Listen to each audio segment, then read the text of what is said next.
Continuamos então com a nossa série, o texto de Colossenses, a carta do apóstolo Paulo à igreja de Colossos.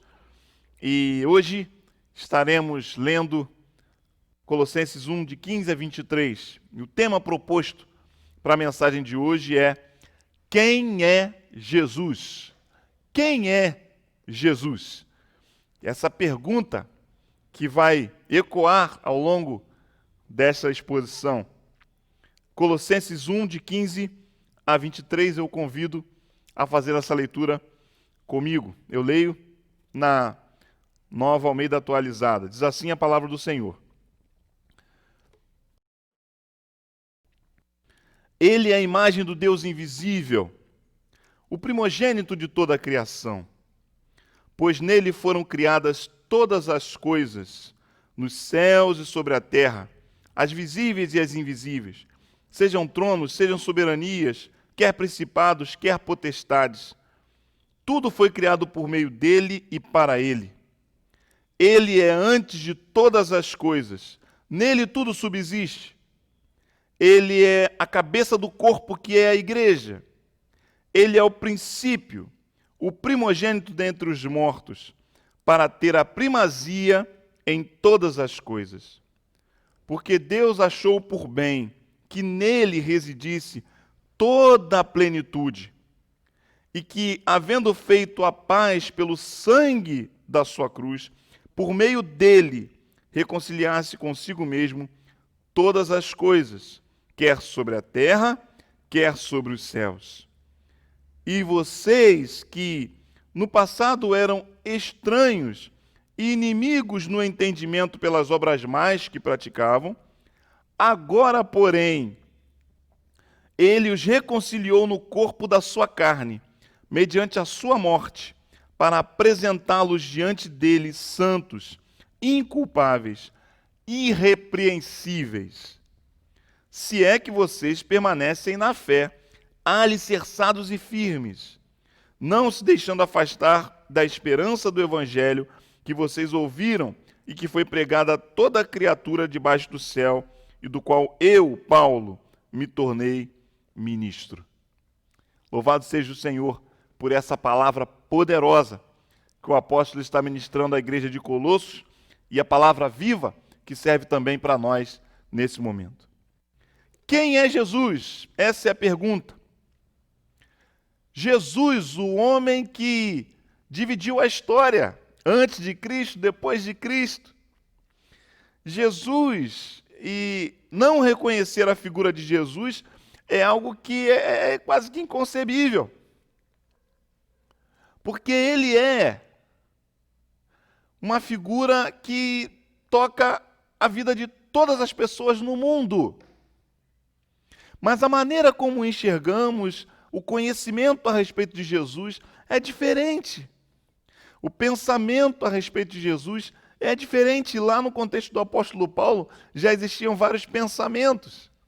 Se começarmos a pensar aqui, quem é Jesus? Alguns podem dizer, um ser iluminado. Jesus, um ser iluminado, um anjo de luz. Alguns podem dizer, Jesus é alguém que falava de bondade, que pregava o amor. Alguns podem dizer que Jesus era um ativista social, alguém que estava ali lutando pelos pobres, lutando pelas mulheres, lutando pela causa daqueles que eram oprimidos. Alguém pode dizer, Jesus foi um grande profeta, falava das coisas que eram de Deus. Mas quem é Jesus? Estava assistindo com a minha filha, ela gosta de um youtuber, né? Assiste algumas coisas, Gato Galáctico. Eu não gosto muito não, mas ela curte. E aí, num dia, uma entrevista lá, que estavam fazendo perguntas para ele, e ele tinha que comparar, escolher entre umas coisas e outras. Uma das perguntas foi, Jesus ou Minecraft? Jesus ou Minecraft? E ele disse, Jesus, né? Filho de Deus. Você vê como Jesus pode chegar a ser comparado com um jogo. Quem é Jesus? Dentro do contexto da igreja de Colossos, já haviam muitas distorções a respeito de Jesus, pensamentos, filosofias. E por conta disso, o apóstolo está ensinando, combatendo tudo isso e mostrando quem realmente Cristo é. Ele é a rocha. E aí nós vamos ao texto. Dos versos 15 a 17, vemos primeiro que Jesus é Deus. Jesus é Deus. Ele é a imagem de Deus invisível, o primogênito da criação. Pois nele foram criadas todas as coisas, no céu, na terra, as visíveis, as invisíveis, sejam tronos, sejam soberanias, quer principados, quer potestades, tudo foi criado por meio dele e para ele. Perceba que o apóstolo aqui está falando do Cristo cósmico. Jesus é Deus, ele estava presente na criação. E mais, ele não só estava presente na criação, como ele também participa de toda a sustentação do universo. Todas as coisas foram criadas por ele. Ele está como uma representação de Cristo, a imagem, representação de Deus, a imagem de Deus. Nesse caso, imagem é semelhança. É mais do que uma representação, é uma manifestação. O comentarista Barclay chega a dizer que a palavra usada aqui para a imagem é a mesma palavra que foi usada no Gênesis, quando o homem é criado à imagem e semelhança de Deus, não dizendo que Jesus é um homem apenas, mas fazendo assim uma referência que o homem, quando é criado, ele é imagem de Deus, mas essa imagem ela é distorcida posteriormente pelo pecado. Éramos para viver essa plenitude de comunhão com Deus, mas essa experiência é quebrada pelo pecado. Mas em Cristo não há pecado. E naquele tempo, naquele contexto, existia um grupo filosófico chamado de gnósticos, ou seja, o gnosticismo. E o apóstolo Paulo estava combatendo o gnosticismo, porque muitos pensamentos gnósticos são pensamentos que nós temos hoje também. Gnósticos são conhecidos por intelectuais. Gnosticismo está ligado à sede pelo conhecimento, o desejo do conhecimento.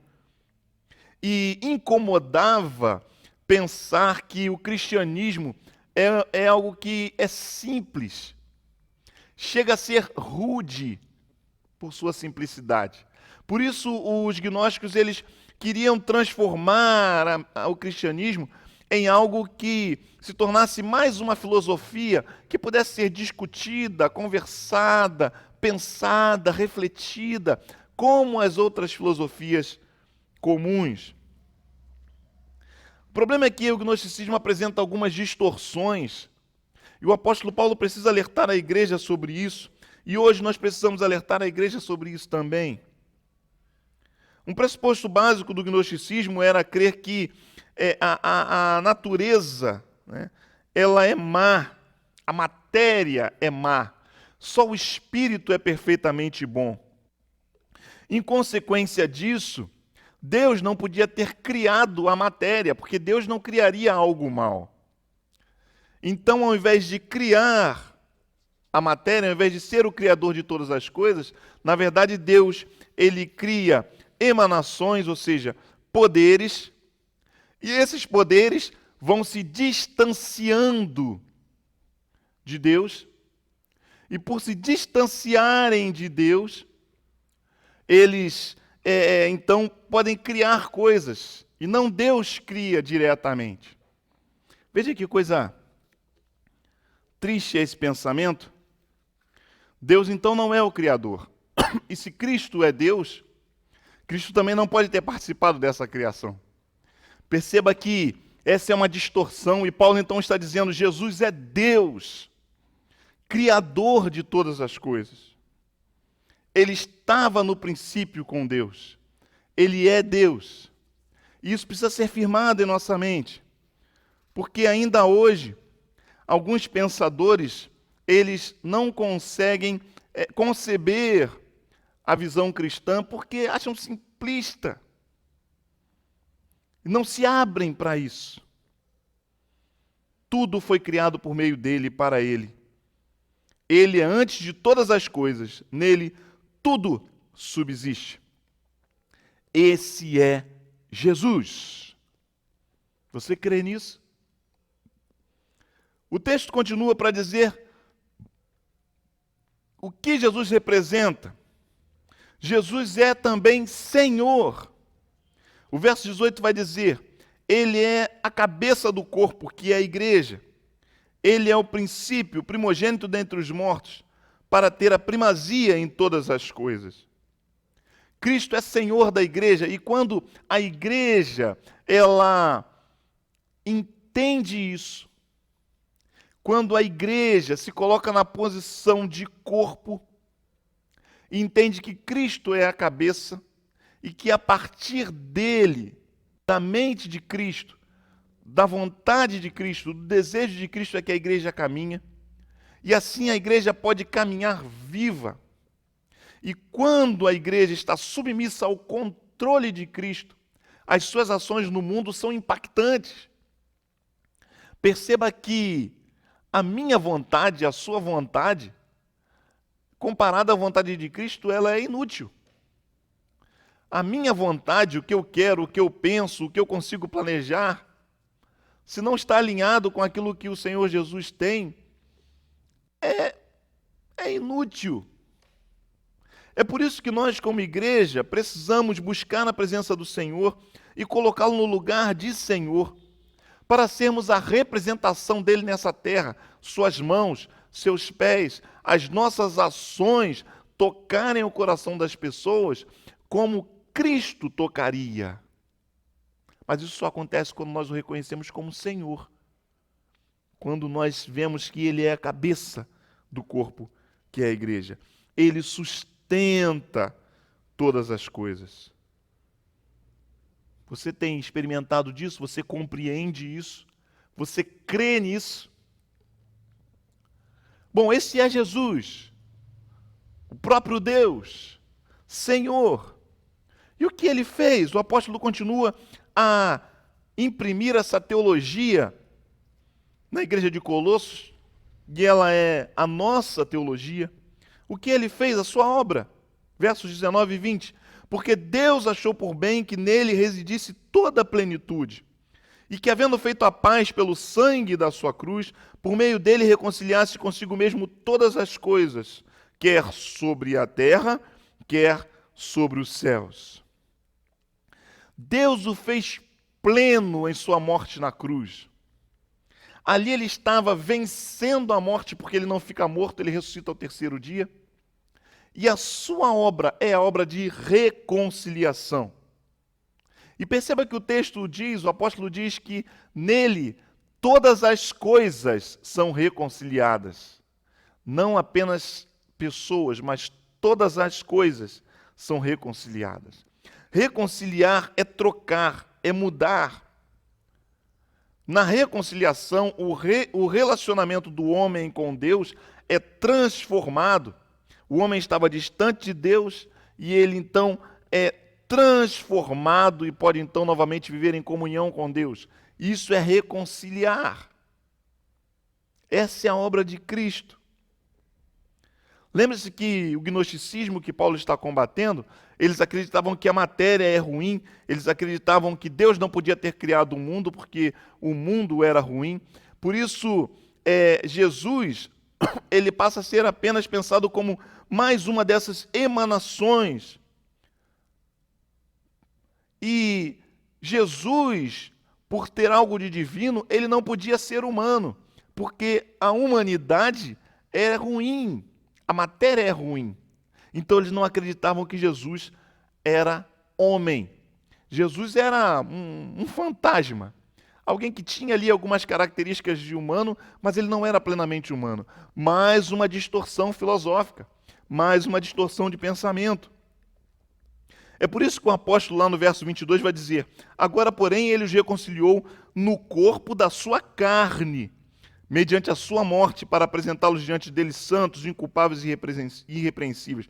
Ou seja, no corpo da sua carne. Ele faz questão de dizer que Jesus era homem enquanto estava na terra, carne como nós, para que no seu corpo ele promovesse a reconciliação entre os homens e o Pai.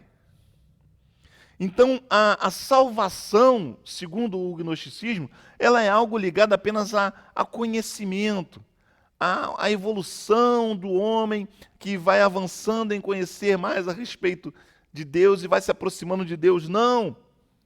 Paulo combate dizendo: ele os reconciliou no corpo da sua carne mediante a sua morte para apresentá-los diante dele santos, inculpáveis e irrepreensíveis. A salvação vem pela morte de Cristo na cruz. E a morte de Cristo da cruz paga o preço pelo pecado, pelo meu pecado e pelo seu pecado. E somos salvos pela graça. Ele nos oferece isso gratuitamente. Somos salvos quando cremos que esta é a verdade do Evangelho. Foi isso que Deus fez.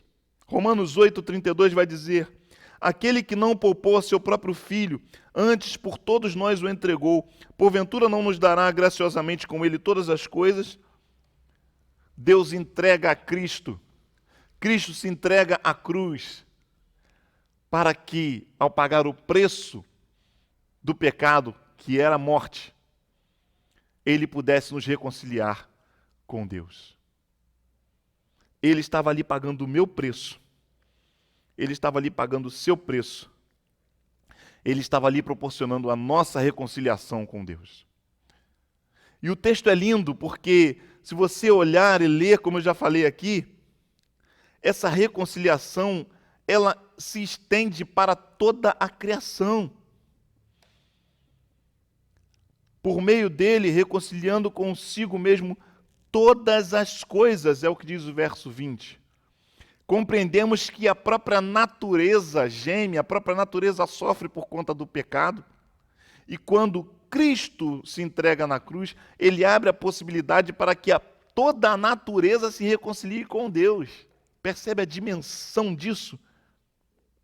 Tudo é transformado quando estamos em Cristo. A nossa relação com o mundo é transformada quando estamos em Cristo. William Berkeley faz uma oração, uma palavra linda, eu quero citar para você. Ele diz sobre Jesus: ele é o Senhor da vida, a fonte e a origem da igreja, aquele que dirige constantemente a igreja, o Senhor de tudo em virtude de sua vitória sobre a morte. Senhor da vida, fonte e a origem da igreja, ele conduz a igreja, ele é Senhor de tudo quando vence a morte na cruz. Louvado seja o nome do Senhor. Mas quem é Jesus para você? O que ele fez por você? A gente vive numa sociedade que é utilitarista, né? A nossa sociedade é uma sociedade que pensa nas coisas em função daquilo que elas podem servir. Então, se algo não me serve, se algo não proporciona alguma coisa para mim, não importa se tem algum valor para os outros, precisa ter valor para mim, precisa me servir. É por isso que as relações humanas são tão voláteis. Se esse relacionamento está me trazendo benefícios, então está tudo bem, a gente está bem. Se não está me trazendo benefícios, a fila anda e eu vou para outro relacionamento em busca de benefícios para mim. Percebe? Essa é a sociedade em que nós vivemos. Por isso que as músicas hoje são feitas e os sucessos duram um pouco, daqui a pouco não servem mais. Hoje alguém é um grande artista, daqui a pouco a gente não quer mais, a gente quer ouvir outra coisa. Por quê? Porque a mente dessa sociedade é assim. E da mesma forma, Cristo acaba se tornando algo assim. Para que tudo isso? Para que toda essa religiosidade? Para que esse negócio de ir à igreja? Para que esse negócio de orar? O que isso me serve? E quando eu faço uma prece, faço uma oração, eu clamo, e alguma coisa acontece para mim, eu creio, ai, que bom, obrigado, que bom que Deus me atendeu, eu amo esse Jesus. Mas quando eu faço a minha oração e ela não é atendida e as coisas começam a ficar ruins, eu deixo de crer e digo assim, tá vendo? Deus não existe, eu não preciso disso, eu vou viver a minha vida, eu vou procurar fazer outras formas, eu vou até a outras formas de religiosidade, porque eu preciso de solução para mim, eu preciso da resposta para mim, eu quero tudo para mim. Assim é essa sociedade. Queremos conhecer, eu quero entender um pouco mais. Eu quero saber mais. Como é que isso funciona? Como é que é isso? Não, enquanto eu não conhecer plenamente, eu ainda tô procurando ainda, eu quero saber um pouco mais. Estive muito tempo na universidade, né, estudando minha graduação, minha pós-graduação, e eu percebia muito isso. Não, eu quero entender um pouco mais, Domingos. Não é meu momento não, porque eu ainda não entendo, eu ainda não compreendo. Querem colocar Cristo dentro da mente humana de forma plena, como se isso fosse possível. Querem inspirar a compreender plenamente. E aí ficam travados. E aí não conseguem avançar com um passo de fé. É claro que a nossa fé não é uma fé burra, vamos dizer assim, não é uma fé ignorante. A gente tem conhecimento, a gente tem palavra. A gente tem verdade revelada. Mas existe um passo de fé. E mais, nós entendemos, como diz em 1 Coríntios 2,16, que dando este passo de fé, ou seja, entregando-se plenamente a Cristo, nós passamos a ter a mente dele. Então o conhecimento pleno vem depois da rendição. Pois quem conhece a mente de Deus, a mente do Senhor, para que possa instruir? Nós, porém, temos a mente de Cristo. Louvado seja o nome do Senhor por isso. Então, se você quer ter a mente de Cristo, não é busca em conhecimento vão da natureza, não. A mente de Cristo vem pela experiência com Cristo. A mente de Cristo vem pelo contato com Cristo. A mente de Cristo vem com a fé em Cristo, naquilo que Ele é, Senhor, Deus. E a partir desse movimento de fé, nós somos cheios do Espírito Santo de Deus e passamos a ter o entendimento pleno, o olhar para as coisas com a mente de Cristo. Percebeu? O primeiro passo é o passo de arrependimento e fé. Não busca por conhecimento. Assim o apóstolo orienta a igreja, diferente dos pensamentos e correntes gnósticas, de que diziam que salvação era por conhecimento. Não. Salvação está em Cristo. A salvação e remissão dos pecados vem de Cristo, da reconciliação que Cristo promove. Na última mensagem, nós lemos no verso 13 e 14 que Ele é esse Deus que nos tirou do império das trevas e nos colocou, nos transportou para o reino do seu Filho amado. Vimos essa figura de reinos e vimos como Cristo abre a possibilidade para que nós saiamos do reino onde somos dominados pelo nosso próprio querer, onde Satanás impera, para o reino de Deus. Por isso continuamos a viver neste mundo, mas a nossa mente é uma mente que entende que pertence a outro reino. Essa é a figura. E agora, de forma grandiosa, ele usa este hino para declarar que ele é a imagem do Deus invisível, o primogênito de toda a criação. Ele usa essa passagem lindíssima para estabelecer que Cristo é o Rei dos Reis, Cristo é Senhor dos Senhores, e apenas através dele, através do relacionamento com ele, podemos ser reconciliados com o Pai. Qual tem sido a sua experiência? Você tem vivido essa experiência de reconciliação? Ou você está distante, ainda pensando, esperando um pouco mais? Hoje vou até ouvir esse culto aí, vou até ouvir esse pastor aí. Não. Esse é o tempo de dar um passo, de ser plenamente absorvido por essa obra redentora, obra grandiosa, que transforma vidas ao longo da história. No verso 23, o apóstolo Paulo, após declarar que Aqueles homens e mulheres que antes eram considerados estrangeiros, que não conheciam o caminho do Senhor, mas que pela graça é aberto a todos, ou seja, o Evangelho não é apenas para os intelectuais, não é apenas para quem tem conhecimento, não. Todos, o verso 21 diz isso. Vocês que no passado eram estranhos, inimigos do entendimento pelas obras, mas que praticavam, ou seja, aquilo que você praticava mostrava o seu afastamento de Deus. Mas agora você está reconciliado com Cristo. E o que essa reconciliação ela nos traz de responsabilidade? O que diz o verso número 23. Se é que vocês permanecem na fé, alicerçados e firmes, não se deixando afastar da esperança do evangelho que vocês ouviram e que foi pregado a toda criatura debaixo do céu e do qual eu, Paulo, me tornei ministro. Perceba aqui o que o apóstolo está falando, é que esse passo de fé, ele nos constrange a uma vida de santidade e fidelidade. Ele nos constrange a uma vida de firmeza em Cristo, alicerçados na rocha. Você está diante do fundamento que é Jesus. E você precisa viver essa experiência e passar a se ver firme em Jesus. Firmes na fé em Cristo. E Paulo diz que com base nessa fé ele se torna ministro. Ele se torna servo. Ele vive para o Senhor. Queridos, nós estamos no meio de uma pandemia, e se tem uma coisa que a pandemia tem feito, é abalar os alicerces da vida. Pessoas estão perdendo seus empregos, pessoas estão perdendo aquele que era o sustentador da casa, pais falecendo, mães falecendo. São tantas as perdas, e diante dessas perdas, muitas vezes, as nossas pernas se abalam. E aí a palavra de Deus está dizendo que nós precisamos estar firmes em Cristo, porque Ele é rocha.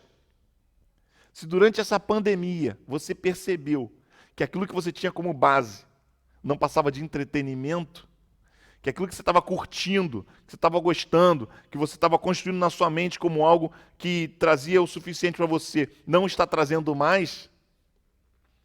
Pois é. O que o apóstolo Paulo apresentou hoje, que a palavra de Deus apresentou hoje, o que está sendo ensinado à igreja de Colossos, está sendo ensinado à igreja Batista em Vital Brasil, está sendo ensinado a você que nos ouve, é que Cristo é a rocha. E você precisa permanecer na fé, alicerçado e firme, não se afastando dessa esperança que é Jesus. Não se afastando daquilo que você ouviu e creu. Permaneça firme no Senhor. Quem é Jesus para você? Quem é Jesus para você? Queridos, eu sei que esse mundo é sedutor, tantas coisas são colocadas diante de nós. E nesse momento eu penso ainda mais nos jovens, né? Esse mês de agosto é o mês em que a gente fala a juventude, adolescentes, jovens. Nós temos na nossa igreja jovens tão atuantes. Eu louvo a Deus pela vida deles. Mas eu sei que esse mundo é um mundo que mostra tantas coisas que parecem ser boas, mas que na verdade não são rocha, não são firmeza. E você, principalmente você que é jovem, precisa ter esse alicerce. Cristo precisa ser a sua rocha. Isso significa que Ele se torna a base da sua vida. Todas as decisões que você vai tomar, as decisões para o futuro, quando você pensa no futuro, você precisa pensar à luz de Cristo. Quando você pensa na profissão que você vai ter, você precisa consagrar essa profissão diante do Senhor e perguntar: Senhor, é isso que o Senhor espera de mim? Quando você pensa nos relacionamentos que você quer estabelecer, você tem que colocar diante de Cristo e pensar: Senhor Jesus, é esse o relacionamento que o Senhor tem para mim? A vida precisa se tornar Cristo. Você precisa se tornar um ministro, um servo. É isso que eu sonho para essa igreja, é isso que eu sonho para você, jovem. Essa sociedade espera por você, essa sociedade precisa de respostas que tragam segurança. E você que já conhece a Cristo tem essa resposta. E você não pode se calar. Esse é o tempo. Você precisa desejar servi-lo para mostrar a esperança ao mundo.